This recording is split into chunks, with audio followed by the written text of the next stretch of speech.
걷기 운동을 하면은 치매 예방에 도움이 된다라고 돼 있어요. 통계를 보면은 하루에 10,000보 정도 걸으면 실제로 치매 위험이 한 50%까지 줄어든다고 해요. 그리고 조금 빠른 걸음으로 걸으면 근육에서는 이라는 호르몬이 나오거든요. 근데 이 호르몬이 되게 좋은 역할을 많이 하는 게 인슐린의 저항성도 좋게 하고요. 지방도 줄어들게 하고 그리고 염증을 감소시키는 그런 역할을 하기 때문에 걷기 할 때 다리뿐만이 아니고 전신 근육이 함께 좋아지는 효과를 보게 됩니다.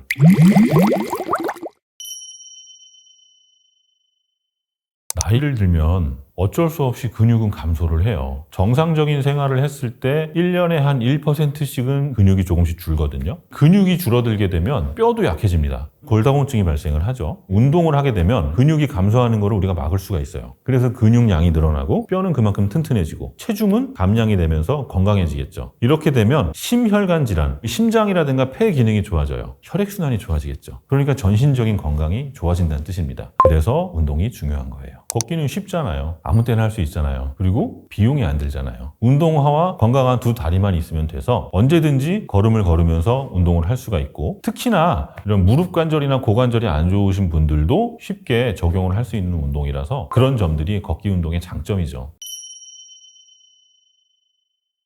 걸음을 걷는다는 건 밸런스 운동이에요. 자연스럽게 체중이 앞쪽으로 이동을 하면서 걸음을 걸어요. 그러면 다리만 운동되는 게 아니고 척추 쪽 근육들도 움직이겠죠. 그럼 자연스럽게 상체도 움직여야 됩니다. 그러면서 이제 전신 근육이 움직이기 시작을 해요. 운동을 통해서 근육에서는 마이오카인이라는 호르몬이 나오거든요. 근데 이 호르몬이 되게 좋은 역할을 많이 하는 게 인슐린의 저항성도 좋게 하고요. 지방도 줄어들게 하고 그리고 염증을 감소시키는 그런 역할을 하기 때문에 마이오카인이 많아지면서 근육은 쉽게 성장을 하게 되고 걷기 할 때 다리뿐만이 아니고 전신 근육이 함께 좋아지는 효과를 보게 됩니다. 조금 전에 마이오카인에 대해서 설명드렸잖아요. 마이오카인이 분비가 되면서 인슐린 분비도 촉진이 되고 지방 제거에도 도움이 되는데요. 그것뿐만이 아니고 엔돌핀이라든지 세로토닌, 멜라토닌 등과 같이 당뇨나 여러 건강에 이로운 호르몬들이 많이 분비가 돼서 당뇨 예방에 도움이 됩니다. 걷기 운동을 하면은 치매 예방에 도움이 된다라고 돼 있어요. 통계를 보면은 하루에 10,000보 정도 걸으면 실제로 치매 위험이 한 50%까지 줄어든다고 해요. 그리고 조금 빠른 걸음으로 걸으면 한 6,000에서 7,000보만 걸어도 비슷한 효과 내지는 오히려 10,000보 걸음보다 빠른 7,000보가 치매 예방에 효과가 있다라고 되어 있기도 합니다. 꼭 10,000보까지 안 걷고 한 4,000보 정도만 걸어도 한 25% 정도는 치매 예방을 할 수가 있다고 하니까 걷기 운동이 정말로 뇌 건강에 도움이 된다는 거죠. 그래서 지금 추천드리는 거는 적어도 3,000에서 4,000보 그 다음에 제일 좋은 거는 조금 빠른 걸음으로 7,000보 정도 걷는 거를 권장드리고요. 이런 걷기 운동이 치매 예방에 도움이 된다라는 근거는 여러 가지 가설들이 있는데 첫 번째로 걸음을 걸으면서 심장 박동이 좀 빨라지잖아요. 체온도 좀 올라가고 땀도 나고 그게 이제 혈액순환을 촉진한다는 거예요. 혈액순환이 촉진이 되니까 뇌세포들이 좀 활성화가 돼요. 그러면서 신경 전달 물질들이 늘어나기 시작합니다. 그게 치매를 예방하는 효과가 있다고 합니다. 걷는 데가 보통은 공원이죠. 도심에서 걷는 경우도 있지만 대부분은 공원에서 걸어요. 기분이 좋아질 수밖에 없어요. 왜냐면 공기도 좀 좋고 냄새도 풀숲에서 나는 향기들이 굉장히 좋잖아요. 낮에 걷게 되면은 햇빛도 받을 수가 있죠. 그러니까 정신 건강에 좋은 스트레스들이 줄어들기 시작하고 세로토닌이 많아지기 시작합니다. 그러면서 기분이 좋아져요. 우울증 감소에 도움이 되겠죠. 앞만 보고 걷지는 않잖아요. 아는 분 만나면 인사도 할 수 있고 이런 정서적인 안정감 같은 것들이 우리 우울증 감소에 도움을 주게 되고 특히나 햇빛을 쬐게 되면은 비타민 D가 많아지잖아요. 비타민 D는 우리 몸의 면역과 골다공증 예방에도 좋지만 우울증 예방에도 도움이 된다고 해요. 그래서 정신적 도움이 됩니다. 걸음 걷는 거는 밸런스라 그랬잖아요. 밸런스가 잘 맞은 상태에서 걸어야 무리가 안 가요. 근데 걷는 자세가 좋지가 않다? 그럼 밸런스가 깨졌죠. 깨지는 순간 근육들은 훨씬 더 많은 에너지를 소비하면서 균형을 맞춰야 돼요. 안 그러면 넘어지니까. 자세가 좋지 않고 꾸부정하게 해서 걷거나 고개를 이렇게 숙여서 걷게 되면은 이 뒤쪽에 있는 코어 근육이라든가 척추 기립근들 무리를 하게 되고 근육 부담이 오래되면은 척추 변형까지도 유발을 할 수가 있습니다. 척추가 변형이 되면 어떻게 돼요? 관절염이 생기겠죠. 결국에는 전체적으로 우리 몸 사용을 하는 데 있어서 무리가 가게 되고 건강에 좋으려고 걸었는데 오히려 안 좋은 결과를 낳게 되는 일이 생깁니다. 그래서 바른 자세로 걸어야 건강을 챙길 수가 있습니다. 7가지 단계로 걷는 거를 나눴는데요. 그거 한번 정리를 해드릴게요. 첫 번째로 내가 키가 커졌다는 느낌을 가져야 돼요. 다른 표현으로는 이 머리가 천장 끝에 닿았다? 내지는 내가 우주복을 입고 이렇게 서 있다? 키가 커지는 느낌을 갖는 순간 이 척추가 부드럽게 늘어나면서 몸의 밸런스가 맞아가기 시작을 합니다. 두 번째로는 기울기인데요. 밸런스를 맞추려면 한쪽으로 기울면 안 되겠죠. 그래서 앞으로 걸어갈 때 너무 앞으로 쏠리지 않게, 뒤쪽으로 너무 쏠리지 않게, 한쪽으로 치우치지 않게 내 몸이 중립을 지키는 수준으로 맞춰줘야 됩니다. 자, 세 번째는 시선인데요. 이거 잘못하시는 분들 많아요. 걸음을 걸을 때 땅을 봐요. 왜냐하면 우리가 본능적으로 걸음을 걷다가 노면이 고르지가 않으면 넘어질 수가 있기 때문에 돌부리가 있지는 않은지 장애물이 있지는 않은지 그거를 보게 되거든요. 그래서 자꾸 밑을 보다 보면 고개를 숙이고 걷게 돼요. 시선은요, 내 앞에 한 5m에서 6m 앞을 본다는 느낌으로 멀리 보셔야 됩니다. 웬만해서는 넘어지지 않으니까 걱정하지 마시고 천천히 넓게 본다는 느낌으로 시선을 가져가시고요. 네 번째는 턱인데요. 턱도 너무 이렇게 당기지 마시고 살짝 들어서 지면하고 턱이 평행하게 됐다라는 느낌. 이렇게 턱만 잘 해주면 시선은 자연스럽게 한 6m 앞으로 가요. 그러니까 턱의 각도 부드럽게 맞춰주시고요. 어깨는 힘이 빠져야 됩니다. 이 어깨 힘 빼는 거 되게 어려워요. 스트레스가 많으신 분들이 더 심해요. 늘 이렇게 긴장이 돼 있거든요. 이 긴장 빼는 방법은요, 위로 힘을 쫙 줘요. 있는 힘을 내서 쫙 줬다가 그 다음에 툭 하고 떨어뜨립니다. 이때 이 뒤에 견갑골이 살짝 당기는 느낌을 줘도 좋아요. 쭉 올렸다가 툭 빼고, 이 상태가 힘이 빠진 거예요. 그러고 나서 천천히 들이쉬고 내쉬고 들이쉬고 내쉬고 하다 보면 어깨에 힘이 빠지는 걸 느낄 수가 있습니다. 자, 여섯 번째는 코어 근육인데요. 코어 근육에 힘을 줘야 돼요. 내가 코어 근육을 컨트롤 하질 못하거든요. 이게 쉬운 방법이 배꼽 아래쪽에다 힘을 준다는 느낌이에요. 단전이라고 부르기도 하는데, 배꼽 아래쪽을 살짝 긴장을 줘서 아랫배에 힘을 주면 코어 근육에 긴장감을 가진 상태로 자세를 맞춰서 걸을 수가 있습니다. 일곱 번째, 골반도 중립을 유지하는 게 좋거든요. 너무 한쪽으로 쏠리거나 너무 거지거나 뒤로 누운 건 좋지 않아요. 편안하게 힘을 빼고 골반이 부드럽게 움직인다는 상상만 해도 충분히 중립의 골반을 가져가면서 걸을 수가 있습니다. 이렇게 7가지 단계로 나눌 수가 있습니다.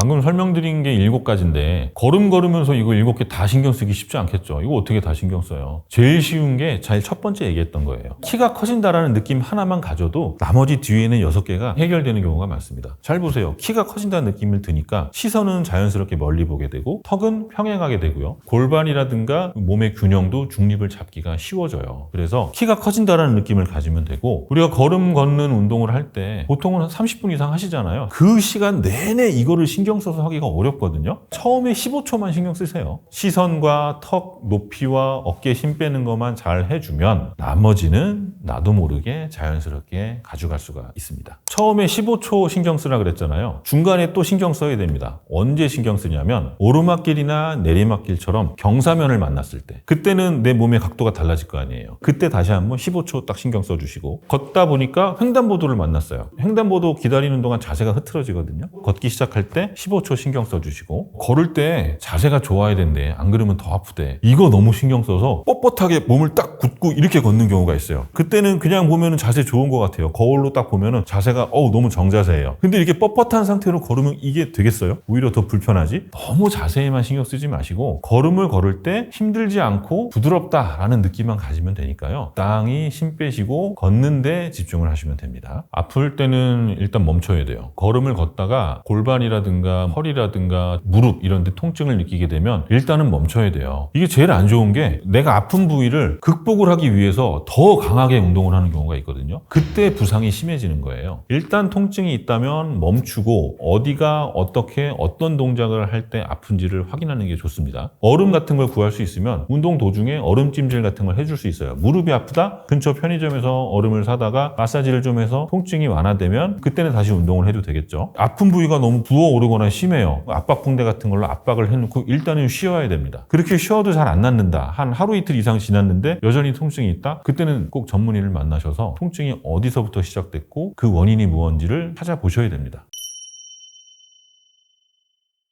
걸음을 걸을 때 오히려 건강을 해치는 경우가 한 가지가 있어요. 스마트폰을 보는 거예요. 걸음만 걸으면 심심하니까 자연스럽게 스마트폰에 손이 가거든요. 상상을 해보세요. 아까 제가 시선을 정면에서 6m 정도 앞에 두라고 했는데 이 상태로 스마트폰 보고 걷는 사람이 어디 있어요? 대부분 여기다가 놓잖아요. 그러면 고개는 바닥을 향합니다. 이렇게 고개가 숙여진 상태로 계속 걸음을 걸으면 그 충격에 의해서 목 디스크가 생길 가능성이 높아요. 목 뒤에 근육이 경직이 되고, 근데 나는 걸음 걸을 때 너무 심심해, 뭔가 하고 싶어, 그런 분들은 음악 들으세요. 요즘은 이어폰이 블루투스로 나와서 선도 없잖아요. 운동하기 되게 편해졌단 말이에요. 음악 들으면서 걷기 운동 하시면 되고, 인터벌 러닝이라는 거 요즘 하시거든요. 그거는 시간을 재서 1분 뛰고 일정 시간 좀 쉬고, 예를 들어 20초 달리고 10초 쉬고 1분 뛰고 또 1분 뛰고 또 1분 또 빨리 걷고, 이런 식으로 시간을 재서 하는 게 인터벌 러닝이거든요. 나 시계 봐야 되는데 그러면서 스마트폰 보시잖아요. 그거 어차피 블루투스로 다 시간을 불러주니까 그거 이용하시면 고개를 숙이지 않고도 운동할 수가 있습니다.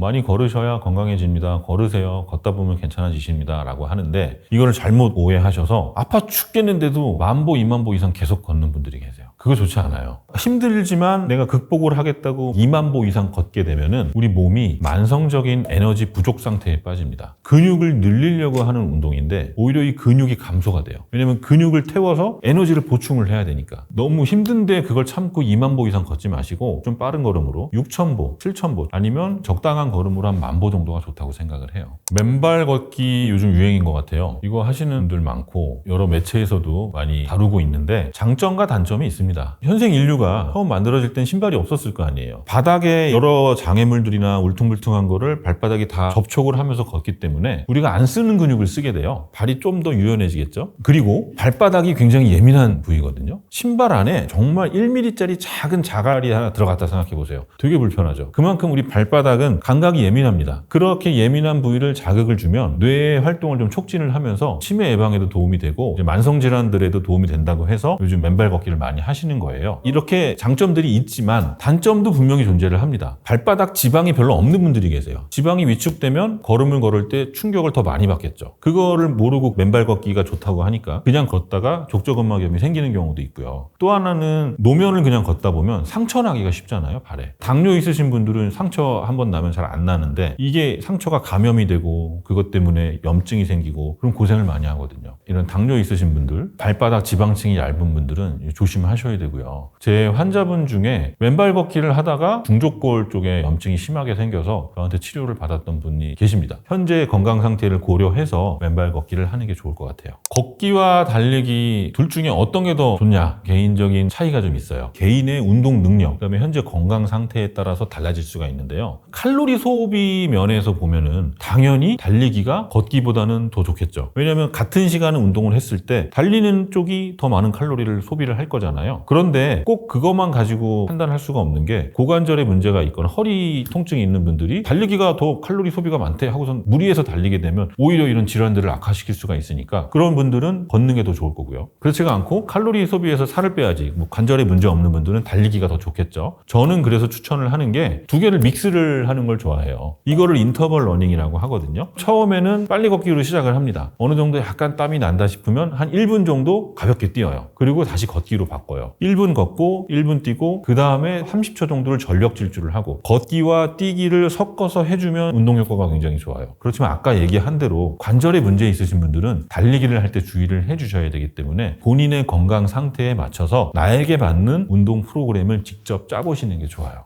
러닝머신과 야외에서 걷는 거 효과는 비슷해요. 근데 차이가 있다면 밖에서 걸으면 공기도 좋고 햇빛도 있고 이런 이점이 있는 반면에 러닝머신은 거의 벽 보고 걷는 경우가 많잖아요. 헬스장 가면은 창문가에 러닝머신이 쫙 비치가 돼 있는 곳도 있지만 대부분은 그냥 막혀있는 벽이에요. 재미가 없죠. 거기만 보고 걸어야 되니까. 그래서 그 지루한 거를 달래기 위해서 앞에 모니터를 달아놓습니다. 모니터 높이가 조절되는 기구도 있을 거고요. 조절이 안 되고 고정되어 있는 것도 있을 거예요. 고정되어 있는 모니터는요, 대부분 아래쪽을 향하고 있어요. 그거 좋지 않아요. 고개는 들어야 됩니다. 멀리 앞을 봐야 되기 때문에 되도록이면 모니터 높이 조절되는 기구를 사용을 하시고요. 모니터는 또 재미가 없다고 내 핸드폰으로 내가 보고 싶은 거 보려고 스마트폰 놓고 하시는 분들이 계신데, 그런 분들도 그냥 아래쪽을 보게 돼요. 거치를 해야 되니까. 따로 거치대 마련하셔서 높이 해서 고개를 들고 볼 수 있도록 조절을 해준다면, 저는 러닝머신과 일반 일반 걷기는 큰 차이가 없다고 봅니다. 흔히 저지르는 실수가요. 옆에 넘어지지 말라고 손잡이 있잖아요. 그 손잡이에 거의 매달리다시피 하는 분들이 계세요. 체중을 팔에다가 실어서 그렇게 걷게 되면은 자연스럽게 몸이 앞으로 숙여져요. 바르게 걷기 얘기를 할 때 몸의 균형을 잘 잡아야 된다 그랬잖아요. 중립으로. 이 중립이 깨집니다. 꾸부정하게 해서 러닝머신을 걷게 돼요. 그리고 이 옆에 팔걸이에 의지를 했다는 것 자체가 너무 욕심내신 거예요. 속도가 너무 빠르거나 아니면 러닝머신의 이 각도가 높인 겁니다. 그러니까 힘드니까 나도 모르게 이걸 잡고 걷게 돼요. 내가 옆에 손잡이를 잡지 않고 운동을 할 수 있는 속도와 경사를 잘 찾아서 운동을 하셔야 됩니다. 걷기 운동을 할 때 내 자세가 좋은지 나쁜지 잘 모르잖아요. 내가 나를 보고 있는 게 아니니까. 야외에서 운동할 때는 조금 힘들지만 실내에서 러닝머신으로 운동할 때는 방법이 있습니다. 그리고 골프 연습장 가면은 내 스윙 폼을 카메라가 찍어주잖아요. 그래서 한 번 스윙할 때마다 확인을 하거든요. 그런 것처럼 러닝머신 할 때요. 내 스마트폰으로 한번 찍어보세요. 다 찍을 필요도 없고 3분에서 5분 정도 그거를 보고 교정을 해 나간다면 처음에는 어색할지 몰라도요. 나도 모르게 점점 자세가 좋아지는 거를 발견을 할 수가 있어요. 그래서 내가 걷는 모습 한번 꼭 영상 촬영을 해보세요.